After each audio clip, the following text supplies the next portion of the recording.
order. Okay, I'm calling the meeting back to order. Would somebody like to make a motion? Colleen? I'd like to make a motion to nominate Karen Gray. I'll second that. Can we have a roll call?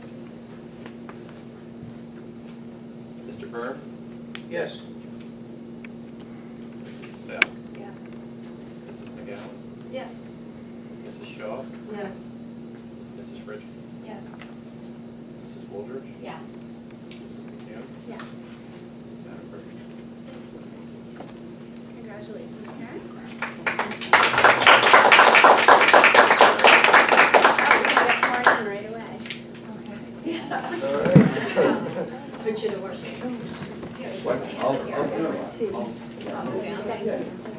I'll sit over there. Thank you very much. That's good. Good.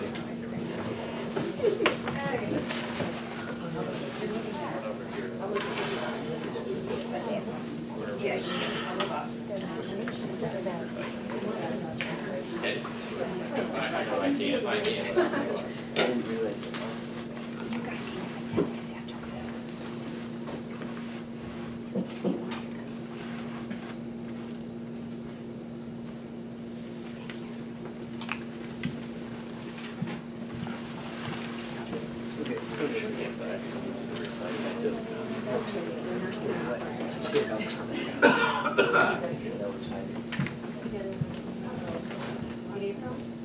Excuse me. Make it a little easier. Bring it up yourself. All right, we'll see. Oh, yeah. So, I I, Karen Gray, do solemnly swear or affirm that I will support the Constitution of the United States and the Constitution of the State of New Jersey. You could actually, yeah. oh, you started reading, I'm So, sorry. Check it back. Do solemnly swear or affirm that I will support the Constitution of the United States and the Constitution of the State of New Jersey, and that I will bear true faith and allegiance to the same and to the governments established in the United States and this state under the authority of the people. So help me God. I, Karen Gray, do solemnly swear or affirm that I possess the qualifications prescribed by law for the office of member of a Board of Education, that I will faithfully, impartially, and justly perform all the duties of that office according to the best of my ability. So help me God. Congratulations.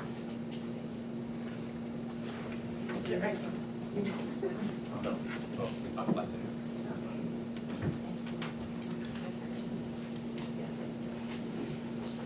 Welcome. It's kind of abrupt, seriously. Now you're I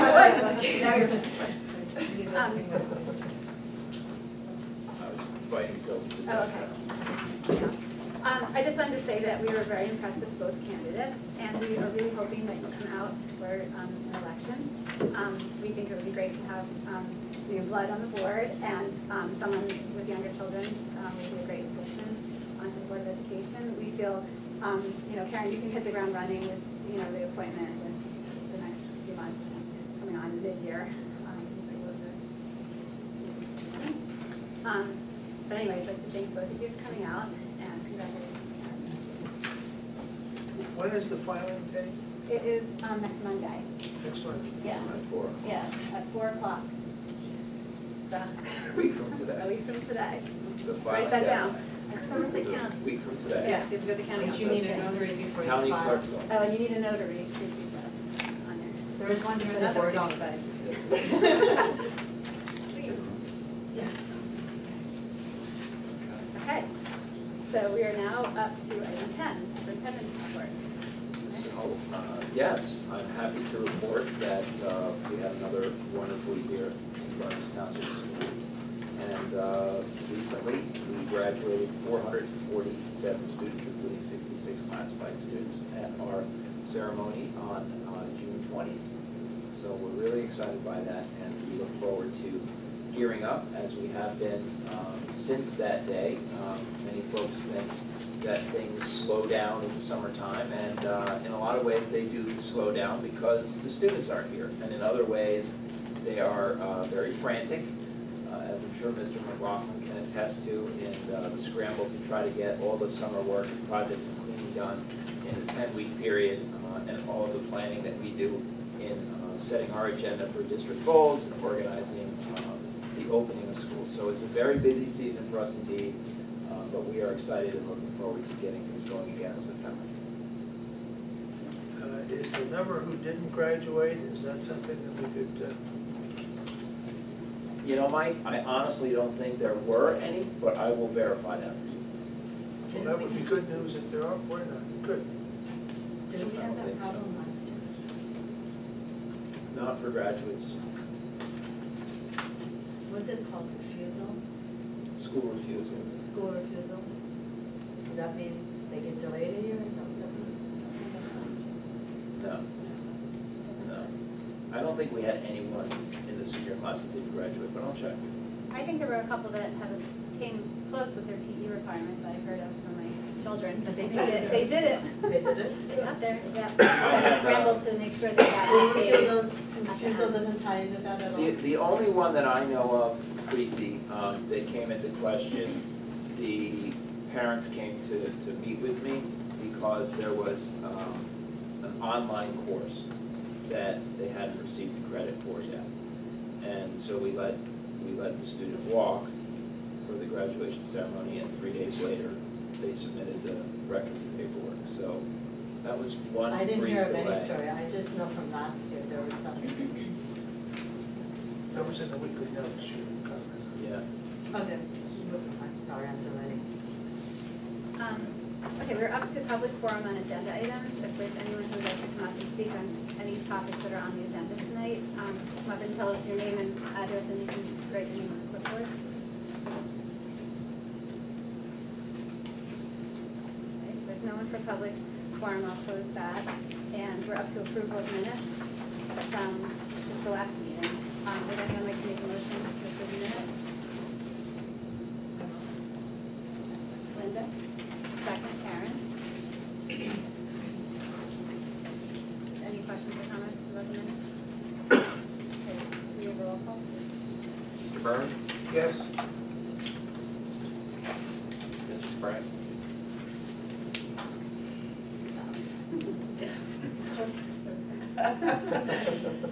Mrs. Cassell? Yes. Mrs. McGowan? Here. Oh, Mrs. yes. I'm talking to me. Mrs. Shaw? That's right, Monday. the I 20th. wasn't here. I missed the last week's. So abstain. I think they did. Oh, that's No, right. his graduation was the 20th. Yeah, it was the Monday It was the Monday after You were in graduation. Monday after graduation. Graduation? Was Friday, Oh, yeah. Friday. Oh, I'm so sorry. I So- abstained. Mrs. Richmond? Yes. Mrs. Wooldridge? Yes. Mrs. McHugh? Yes. Present. Okay, we are up to committee reports. We have finance.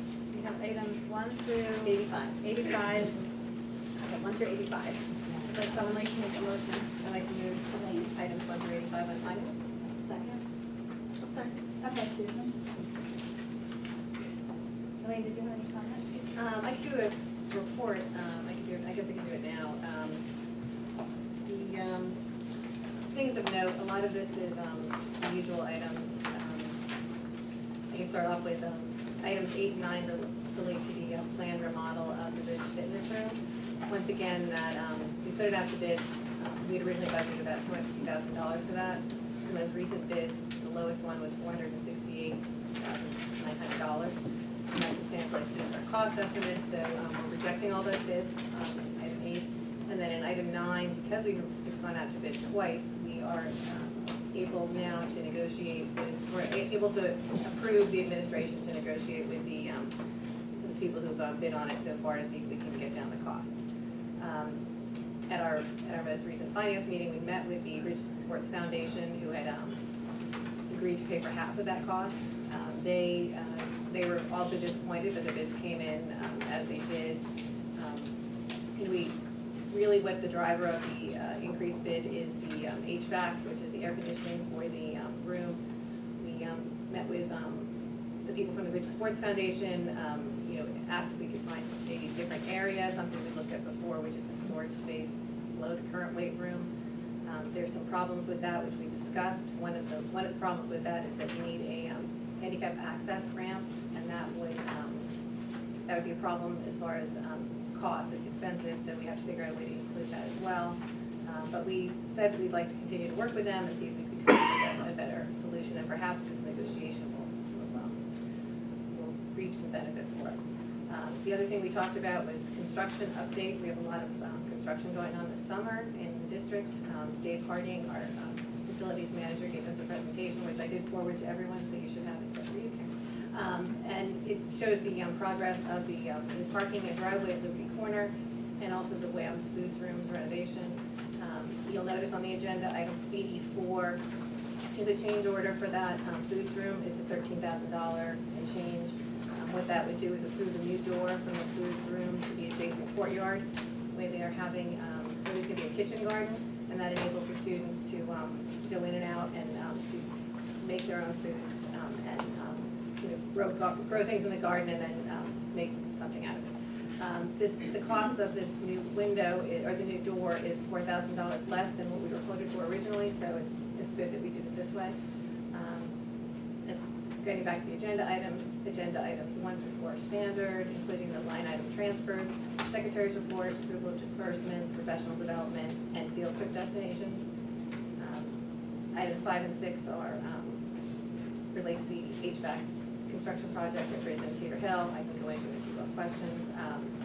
Item 7 is a standard item approving disposal of equipment and books which are no longer needed. Item 10 is an approval of extended school year bus routes, and the big group is 11 through 79, which are approvals of added district placements for classified students. One thing to note is that all but 2 of these students are continuations of prior placements, so it's nothing, it's not, you know, it's mostly housekeeping of things we've done before. Item 80 is something to be happy about, which is approval of a generous donation from the Wham's PTO in the amount of $4,200, which will purchase and install a new scoreboard there. So that's something that the principal, Karen Dudok, was looking for, and so it's wonderful that the Wham's PTO is again able to provide that. They've done a wonderful job this year, in particular Wham's, as far as fundraising. Item 81 appoints Advocate to do contract compliance and monitoring for our Aramark Food Services contract. Board members may recall that we have used Advocate to monitor the building maintenance portion of the Aramark contract, and we've seen significant savings as a result. So this is going to be a wonderful opportunity to look at things day by day and see where we can elicit savings. And I don't know what the number is, but it's fairly significant that we've got from the building maintenance portion. Do you know what that number is off the top of your head? But it's a significant amount. It's something that is more than going to pay for itself. 82 is a approval of the award for food service contract to Aramark. And something to note is that we received 3 proposals for this service, and no other proposal was in $90,000 of the Aramark bid. And we also have a built-in guaranteed profit of $308,000 in the first year of the contract. Item 83 renews our contract with Energy for America to monitor and manage our heating and cooling systems. This year's contract is $6,700 more than last year's, but we're covering 2 more schools. So that's real benefit to us, because that's not very much money. And the net savings to us are estimated at $120,000. And finally, the last item is another professional development expense for our facilities manager, so we can become state certified. Sorry, it's a long event. Any questions? I have a couple. I missed the meeting. I want to go back and find the beginnings. I wanted to ask about 5 and 6. I didn't understand. Oh, yes. Well, these are construction projects. These are Spiesel, who is our architect. We approved appointing them for this Cedar Hill and Ridge HVAC construction projects that we're doing over the summer, or next year, I guess it's not over the summer, correct? Next year. Next year. And they are, that's where we're getting a good portion of the money in grants from the state to revamp our entire HVAC systems. And what those two numbers do is specify the reason why we chose to engage Spiesel for the project, and which wasn't in our original our items. But however, we often don't do that. It's just something that we're trying to do now, which is do a better job of explaining why we chose who we chose, and so that just informs the public that we chose them because of proposed costs, the firm's experience, past performance, and because it was in the best interest of the district. I thought we already awarded. We at least the did. We're design work. just clarifying that information because I think it wasn't clear what our basis was for awarding those. And it has nothing to do with really anything except that we're trying to improve our sort of communication of what we're doing. And I think it's a good practice going forward, explaining why. So we're just going to start implementing that. Okay. Number 8 and 9, I wanted to ask, how are you going to negotiate with the contractors to get the price? Because you still have to cut it in half almost. How are you going to do that? Well, we didn't say it would be easy. We'll start with that. So they're gonna try. We'll probably bring in also our construction council to participate in that process because it's not something that we do on a recurrent basis.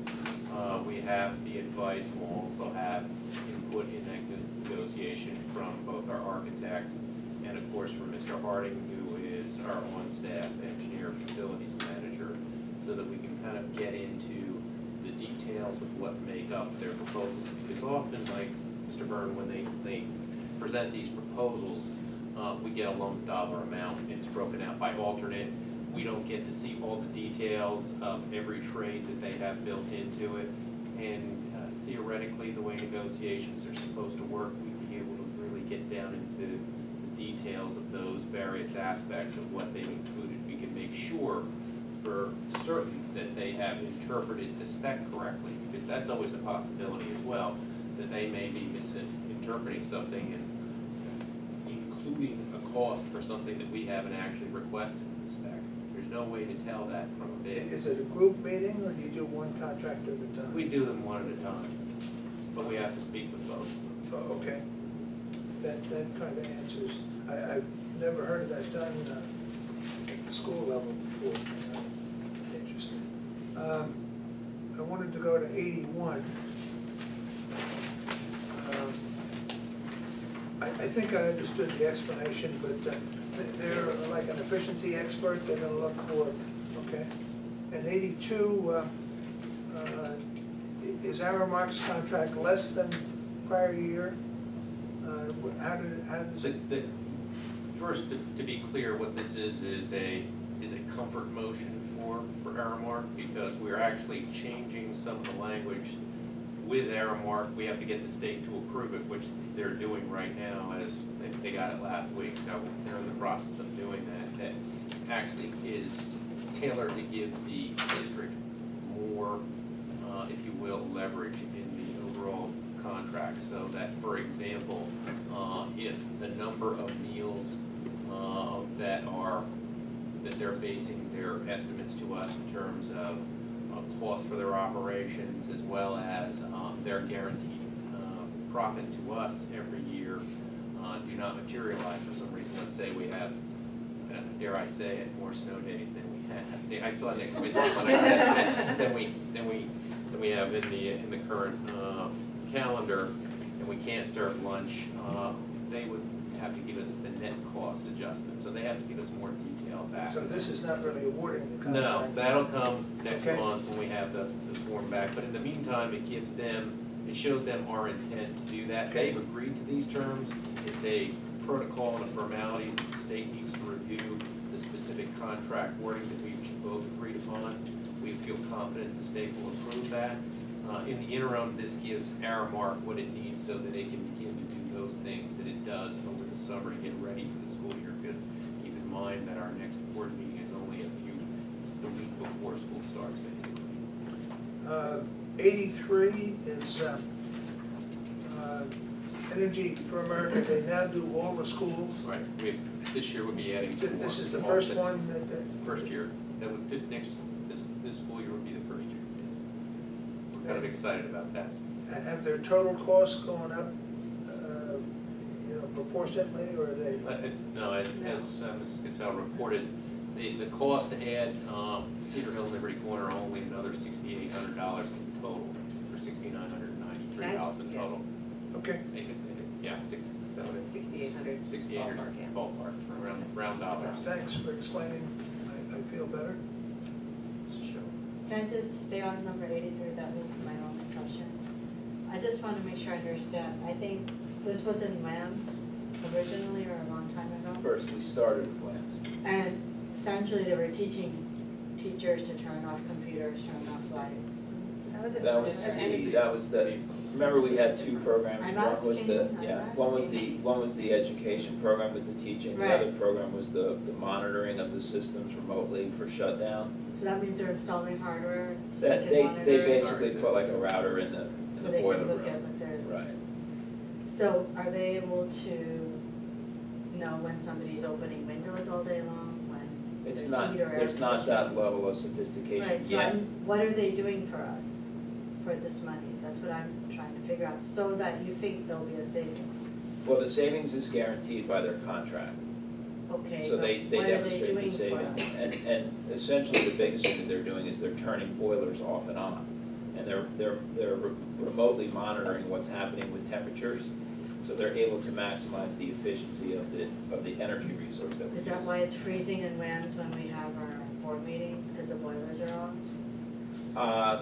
That would be good. Right? And we're It- paying extra for that, so, Well, is that why, is that, am I? that's not the reason. If there's a heat problem, it's because it wasn't called in. What happens is they schedule things. They put things on a schedule based on the activities. We're putting so- timers? No, they're remotely controlling from their destination, from their office. So if the building is scheduled to have heat from 6 AM to 3 PM, then the heat's gonna go off at 3 PM. Now, if you have a meeting in this wing or something in the auditorium, the custodians are supposed to schedule that on a daily basis and say, okay, this area of the building needs heat to stay on until 8 o'clock. If they're doing that correctly, the heat will be on. So, That's what- so I wouldn't lay it on them necessarily that it's cold somewhere when it should be warm. I'm just trying to figure out what are they giving us, so really they're turning the boilers on and off according to what we call them. Right, they also, yes, So why couldn't our own It's not maintenance just people do AC, that? right, it's not just the heat, it's also the air conditioning. But why and they're- couldn't our own people do that, like, Well, we'd have to have someone designated to monitor. really? I think we tried that before. I don't know, Yeah, it I just think seems it's kind of just- simple. When- to me. when I don't know, we- I'm Right, missing they don't have something. the knowledge. I When feel we- like I'm missing something, that's why I'm asking the question. Well, but this, you shouldn't be missing anything because this is just adding 2 more schools to a program that we've been doing for 2 years already. And you've it's saving already us seen money, it, so- energy Yeah. savings. Yes, it's been demonstrated. Thank you. And maybe if the meetings are cold, maybe somebody has to, have we been phoning in or is it That might is it be the some, auditorium? that might be a scheduling issue. Could be the auditorium too. Can I maybe. schedule that? When there's a board meeting, could we have meeting? It could be the heat in Does there. anyone else have any other questions Yeah, it about might be finding the air out? conditioning. No? Okay, there's gonna be a roll call, please. Mr. Byrd? Yes. Mrs. Gray? Mrs. Cassell? Yes. Mrs. McGowan? Yes. Mrs. Shaw? Yes. Mrs. Richmond? Yes. Mrs. Waldron? Yes. Mrs. Keel? Yes. Okay, we're up to personnel. Can we have a motion for items 1 through 33? There's an addendum to that. Linda? Oh, that's right. I second it. Celine seconds. Okay, Sean, did you want to say anything? I did, yes.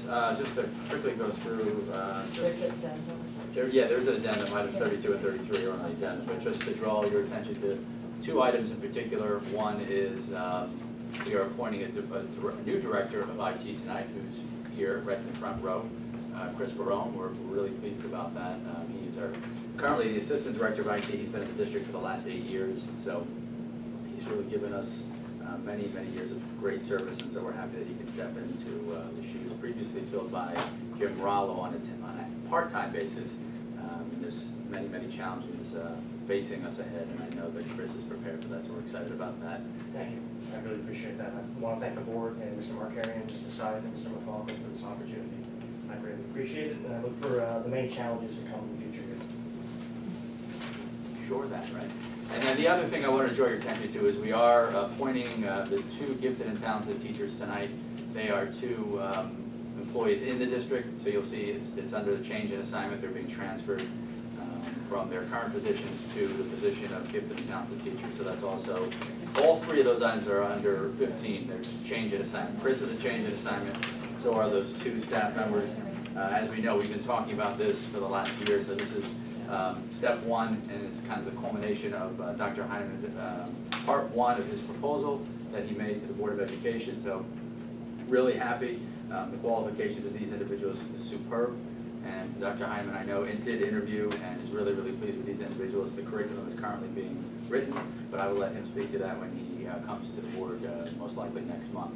Other than that, everything else is standard fare for this time of the year, where we have, it's been a busy hiring season. We've had a significant number of folks that we've needed to hire as a result of retirements, resignations, and we would anticipate more for the August agenda. And then we also have our standard substitute teachers that we appoint in July typically, and the rest are your per diems, et cetera. And we also accept resignations at this point.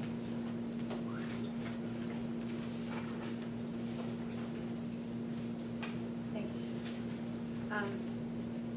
Any questions? Okay, we have a roll call, please. Mr. Byrne? Yes? Mrs. Gray? Mrs. Cassell? Yes. Mrs. McGowan? Yes. Mrs. Shaw? Yes. Mrs. Richmond? Yes. Mrs. Woolridge? Yes. Mrs. McKee? Okay, we're up to policy. We have 3 items in policy. Someone like to make a motion? I'll make a motion on items 1, 2, 3 on policy. Okay. Karen, you want to second? Okay, thank you. Susan, do you want to say anything? Or Nick? Anyone? Well, I'll start and then Nick can wrap it up. Sure. Item 1 is the first reading of a policy that's required to be in place by September. It's electronic communication guidelines for staff and support staff members. Item 2 is the second reading of policies that we had under consideration on first reading at our June meeting. And I believe you did a few updates on them. That's what I was wondering if you could Yes. speak to. Yep. Thank you. Yes, we'd be happy to do that. So, really the update is with respect to the student voluntary random drug testing policy. I've shared everything with the board in terms of the tweaks that were made as a recommendation based on the attorney review that we had done on the policy. And I had asked the council to take another look at the policy after I had done all those revisions. And we spoke again actually this morning, and I would ask that you take note of one thing that would actually be in the regulation piece and not the policy piece. So the motion would still carry as it's written, but I would draw your attention to the 5th page of the regulation.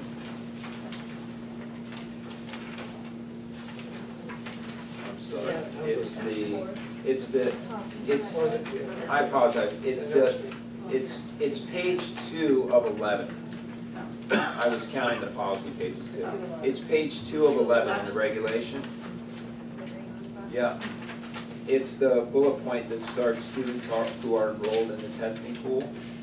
So I'll read what's stated there first. Students who are enrolled in the testing pool may be opted out of the program at any time by their parent guardian upon the submission of a testing pool withdrawal form, which is Appendix 2, signed by the student, parent, guardian, and testing coordinator. Completed withdrawal forms take effect 30 calendar days after submission to the testing coordinator. And that's where it ends. In our discussion, we talked about clarifying explicitly what the purpose of that 30-day delay is in withdrawing someone from the pool. I think it's kind of implied that the idea is if something happens and you test positive, you can't just withdraw The next day. and you know, not be held accountable for everything that you signed up for when you said, yes, I'd like to participate in this program. So that was the original intent about having that 30-day waiting period to withdraw. She suggested that we clarify that a little more explicitly. So the additional sentence being added to that same bullet point would be prior to the 30th day, students remain in the testing pool and are subject to all of the consequences of this policy for any confirmed positive random drug test. So it's just kind of trying to clarify the whole reason that I put the 30-day delay in there in the first place. So other than that, all the other tweaks I believe you're already aware of. But if there's any questions, we have to try to answer them. Linda? Yeah, when I was reading through these policies this afternoon, I noticed in the passive alcohol policy, it says that there'll be a report to the board once a year. Right. But it doesn't say that for the random drug testing, and I was wondering, why is it not also in the random drug testing? Well, policy? it certainly can be. Yeah. It certainly can be, and as I said with the breathalyzer policy, I'll be including that anyway, but if you want to document that it can be included, then it doesn't even have to be in the policy, I can put it in the regulation. Okay, So I can just add it all right to right, the regulation. yeah, because I'd like to Yeah. see that. I think that in the, you know, in the spirit of the annual reports about the code of student conduct, Okay. it would be included anyway, but Okay. I can add that to the regulation. Okay, that would be great. No problem. Can I ask a question? Sorry, I was away, but I thought I read this. The second confirmed positive random testing is when you get the community service? Is that how it is? Yes. Yes. The first positive is the notification. And get the help. Right. And then the second one is same thing and community service? Yeah, so it's still the notification in the second case. It's 3 Saturday detention, or 3 Saturdays of community service and loss of parking privilege permanently. Thank you. Sure. And then the third was, Go ahead. the third? I think what's added to the third is that's where the suspension of the extracurricular and athletic. That's where you That's start where it adding. first Right, is, yeah. You so have not to until some- the third. Okay, It- that's fine. it goes up. That's fine. Right. It needs some consequence. Yeah, no, there's definitely. I don't think it specifies if they fail the test 30 days after they've been found to be a user, they have 30 days to take the test again. What are the consequences if they fail? So we talked about that briefly. And that was first, second, and Right, third. right. So if they have a confirmed positive random test, they have to demonstrate within 30 days that they test without any positive result. What we said was that that's a follow-up to the random test being positive. So it didn't constitute a new test, it was a follow-up to the first one. So in the event that they weren't able to do that, it wouldn't be like your second positive result. Like Preeti was just asking, so you have your. So what are the So the consequences? consequence would be, it's actually on page 7 of 11, and it's a little hard to see that I changed it, it's a different color font of green, right next to green, so it doesn't stand out too well, sorry about that. It says, in the event that a negative drug test is not submitted within 30 days, the participant must be referred for a substance abuse evaluation and must follow any recommendations made by the evaluator.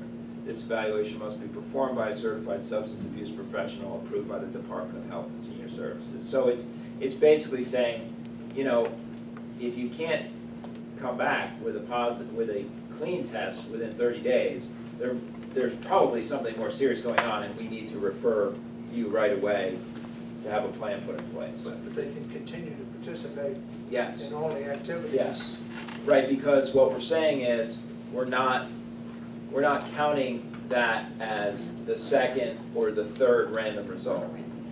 It's not a random result, it's the follow-up to a random result that was positive. I'm not happy with that because it's a walking time bomb in the district. Now you have somebody who's a major user who's liable to bring other people into it.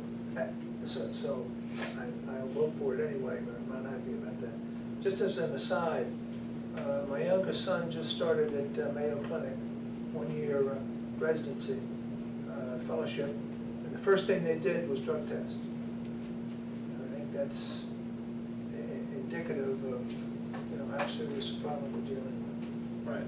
Well, I understand your point, Mike. I recognize what you're saying. What I would say to that is that, if we get this policy approved tonight, voting on it momentarily, I put an asterisk in the agenda because the policy calls for us to do the testing here on the first screen. So for us to get to be a certified testing location, even at that first level, we're gonna have to jump through some hoops to demonstrate our process, to get certified to do so, to make sure our bathroom facility has the necessary setup to get it done, and just to get these forms out to parents once we have those things in place, saying that, okay, we need you to make this decision. Would you like to be in the pool? Check here. If you prefer not to be, check there. That's gonna take time. So by the time all of that gets done, we're gonna be well into next school year, maybe not even until next September. I don't know how fast that's gonna take You place. can make adjustments at that point. Yeah, so, and the other thing I would say is, let's let the program run for 1 full year and see how we do. And then, of course, we can always revisit the policy and the regulation to make adjustments. So, we've got, even after tonight, we've got a considerable amount of work to do before we can actually implement this with the kids. Can I ask a question? Sorry, I should be quiet, but just as an edification for maybe audience members and myself, is it possible to test positive for a substance that in fact could conceivably remain in your system for 30 days? It's interesting to ask that. I thought of that question, and I should have investigated more, but my feeling is that there's a, did you understand the question? Yeah, good Okay. question. So, I don't think so, is my gut reaction to it, but, I'm not a doctor, so it's certainly something that I actually did think of that, and I thought, you know what, we'll handle that on a case-by-case basis, because what happens is, when the student does test positive for something, first of all, it starts out with the screen is non-negative, right? So if the screen is not negative, then that same sample gets sent for secondary testing, and then those test results get reviewed by a medical review officer that we'll have to appoint. And if at that time the medical review officer says, hey, this drug that's in their system will remain in their system for an extended period of time, we can let the doctor give us guidance and sort that out, whereby we can say to them, look, if that's the case, we need to be aware of it because our expectation with the student is that they have to show a clean result within 30 days. So if they have that secondary test, and for some reason it's not a clean result, and the doctors have a discourse about what the test result says compared to the original test result, I think it can be rectified through that conversation. Okay? But yeah, I thought of that too, and I thought, oh, that's an obscure one. And wouldn't you know, somebody else? Yeah. From what I read, the reason they picked the 30 days is because there's stuff that can last 20 days. That- They pick right. 30 days for a That's reason, but obviously there's probably an exception out there somewhere. Right, and it could be like Yeah, scientific yeah. threshold levels of like, how much does it have to be to show up? To actually show up on the Yeah, test. so I want to leave that with the doctors to sort out. Any other questions about the policies? Okay, we'll have a roll call. Mr. Byrne? Yes on 1, yes on 2 except Part D, and yes on 3. I have a no vote on Part D. Has to do with the construction supervisor. Right, 2D, right? 2D. Okay.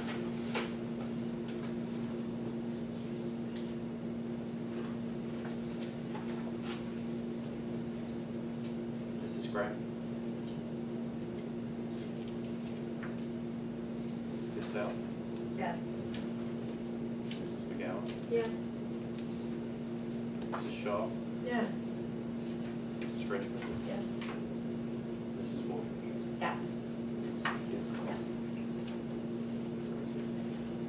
We're up to advocacy. Advocacy committee has not had any meetings since since our last board meeting. I just wanted to mention briefly that Linda and I attended the meeting in Bernardsville at Berners High in the PAC of the, what's the name of the? Community in Community in Crisis. Crisis. They've changed it a couple times. Community in Crisis.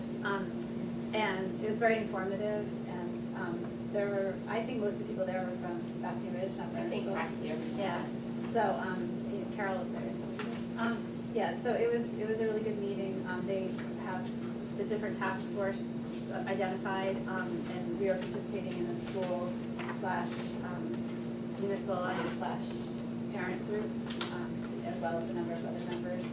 And Carol Bianchi from the Township Committee, who's their representative and the head of the municipal alliance, is leading on that task force. So we'll keep you updated. Liaison reports, does anyone have anything? We're up to public forum on other than agenda items. If anyone has anything they'd like to say, please come up and tell us your name and address and go on the clipboard, please.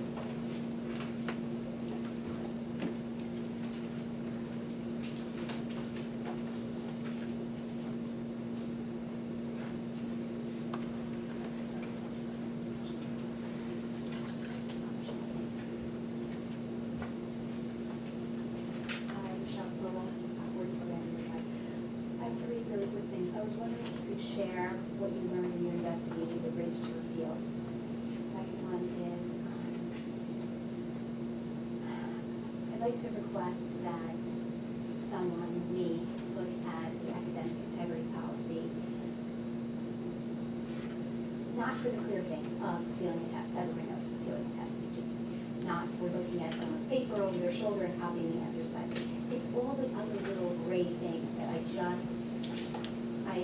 hear of incidents where kids get pulled down and they talk to them and they keep it a secret. It's just between that kid and that administrator. And I feel like, so we fixed it for that one kid, but unless he shares it at lunch, no one else hears about it.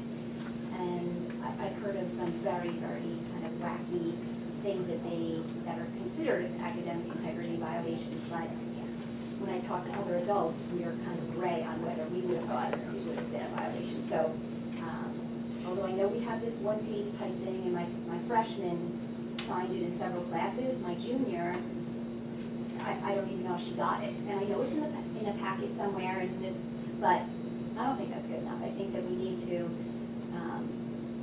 and I know we can't cover every single wacky example, but I think some of the ones of, well, did you have a pen in your hand when you saw that paper, and now if you had the pen, it's a violation. If you didn't have the pen, it's not a violation.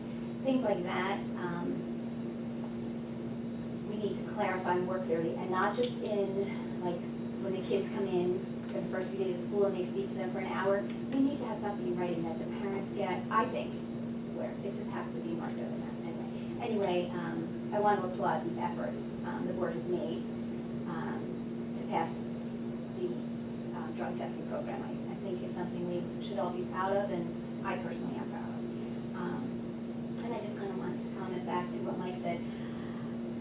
I agree with what you're saying, but in my heart, as I've been through this over so many years with you, I feel like, what was our goal? And I think our goal is to make sure the parents know and pray to God that they're engaged now, and that the child knows that the parent knows what services. Like, I think some kids can't quit, and they're really struggle, and I'm not sure if pulling them out of football or something like that, where the coach could be a positive factor and keep them off the street, 5 days a week. I kind of worry if we really are gaining that much by pulling them out of a sport. I understand, like, if it was my daughter and I would run her life would be hell and whatever, but so, and for her, 2 weeks of missing golf would be an absolute nightmare. But I just wonder the other side.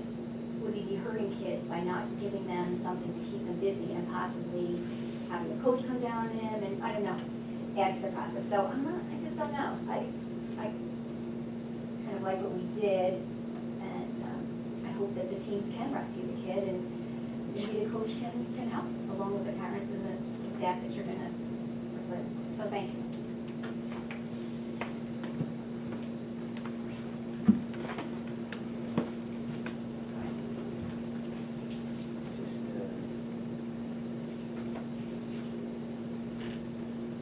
question, I thought it was a good question, about how long does pot stay in your system?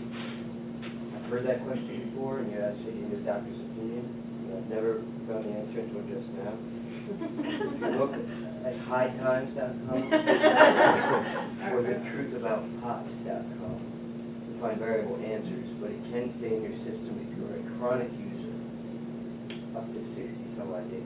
There was a couple of anecdotal reports where it's been found in a pregnant woman who apparently couldn't have been smoking because she was in the hospital and it was still in her system 67 days later. So variable, but it is possible. In a chronic user, they say people who use it infrequently, it may be out of your system in 2 weeks. If those are reliable resources. I'm not sure. Thank you.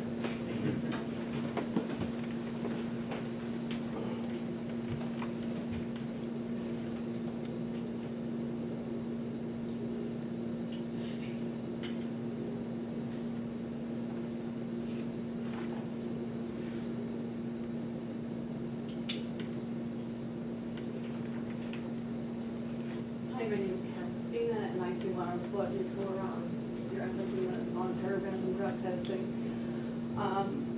What had come to my mind is now focusing on coaches and their role, like Michelle had just said, about what they can do as a positive influence for their athletes. And thinking about the role of maybe the Municipal Alliance and what they do with 21 for a Reason. That could possibly be a presentation for the coaches and just talk about the alcohol use, what that does to their training record, how it sets them up for it could possibly be more injury, what it does to their, how hard they trained and how much it sets them back. I just feel like those coaches have a captive audience and are a role model, these kids look up to them. So just wanted to put it on the table as a suggestion of possibly connecting the Municipal Alliance with the coaches, say at the beginning of the school year, and have them on board with statistics, what really happens, what the kids would listen to as far as steering away from alcohol use.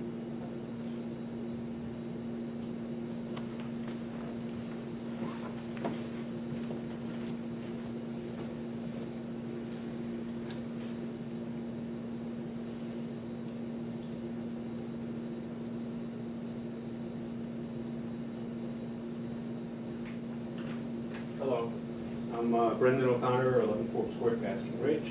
Apologize for being late. When I arrived to an empty parking lot at the other location, I realized I was in the wrong place, so I'm here. And I missed the formal comment period on the random drug testing, so I'm not going to go into extensive comments, though I'm prepared to. What I'd like to do is just suggest I have some concerns about details of the policy, especially as it has to do with records, record retention, who has access to the records, the possible impact that it may have on kids if records are disclosed. There's something in there saying it won't be disclosed to the police, but there's actually a mechanism under subpoena that the police can get the records. Rather than bore you with the details, I'll send the boring details to you via email so that you can take a look. I recognize that the policy's been approved, but policies can be amended, especially if there's something having to do with, like Vernon Township destroys the records after the kids leave the school. I mean, that's something, a one-sentence addition that can be thrown in there. I'll send it to you, and hopefully you can take a look at it, and if it makes sense, you can amend it as appropriate. Thank you.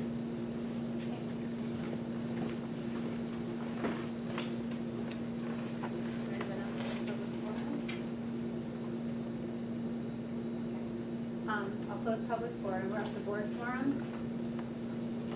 Do you have anything on the board forum agenda here? Just for the members of the public that are here, we had a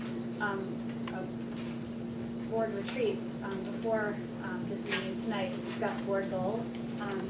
And so we're throwing out some different ideas. Every year the board comes up with a couple of goals for ourselves to use for the next year to focus ourselves. And we try to discuss them with the administration in terms of their goals and how they all fit together. So that's what we did before. Do any board members have anything else for board forum that wasn't there? Maybe just one item. I feel that if the public could contribute to the board goals or district goals, it would be a very positive thing, and I'm not sure that there's enough involved in our regular meetings. maybe a special meeting or something, but that would be up to the public to ask for. Well, we're going to continue our discussion of the board goals at our August meeting, and we will be doing that during board forum, I assume. During the I can meeting. bring the public survey results that I did too. Okay, that would be really good. Yeah, the survey that went out towards the end of school, that hopefully lots of people filled out. Do you know how many people? 1,300 or so. Wow, 1,300, so that's pretty good.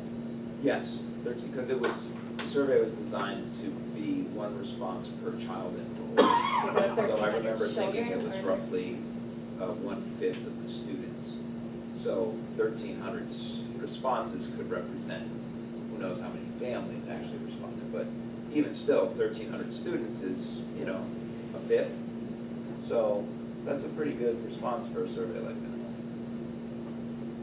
Anything really interesting in it? Well, I'm not prepared to say. Okay, well, I guess we'll do that at the next meeting. You'll have to stay tuned for the results. So can we talk about like STEM idea, or STEAM, like, can we assign it to a curriculum? Well, I think we're gonna, and I know that I like to hear- I like to hear hearing an an update. Yeah, I'm sure curriculum and hearing an update. Sean, do you know what? Yeah, I know that it's one of the goals for curriculum this year. I know Mr. Hall and Dr. Heineman are doing site visits to look at model programs, so they're gonna come back and report curriculum. I'm sure it'll be something for the board. So that means this whole school year will go by just to review of the program? I don't wanna let the cat out the bag. I know what the plan is already, and I You can tell already you, know? yeah, I can tell you it is It's something. like- It is exciting, it is exciting. You're I'm just killing gonna- me. I'm gonna leave it to Dr. Heineman to.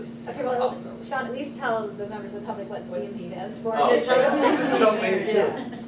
STEAM is, it just literally, it's an acronym, science, technology, engineering, art, which folks forget about, and mathematics, but really what it means is, it's an integration of these ideas wrapped around 21st century skills. So the idea is that you can take a certain set of skills and they can be utilized across the board in many, many successful careers out in the world today. They're relevant skills, really, when you distill it down. It's relevant skills to prepare students for when they go out into the workforce.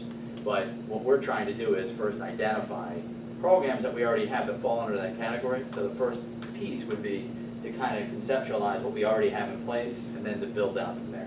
That's all I'll say. And then I'll leave the rest to So Dr. when is he gonna present? I do not know. I want to schedule. And I'm from Missouri, I'm not so sure of, Show me chapter and verse. that's right, you're gonna tell me a lot more about it. So is he gonna do this early fall, December, March? Well, we're trying to set a meeting on some day in August, early August, to schedule out every board meeting for the whole year and what we would like to present at each meeting for the year. So that, You know what that would be a timeline of presentations, and then, you know, within each one, we can lay out what we hope to be a vision for options for the board to consider, similar to options to consider for the G&T that Brian presented. So that's the point, so that you have options. Okay, anyone else? Okay, so would someone like to make a motion for adjournment? Do you want a second it, Karen? Okay. Karen Square, back Okay. here first. Yes, first. Congratulations.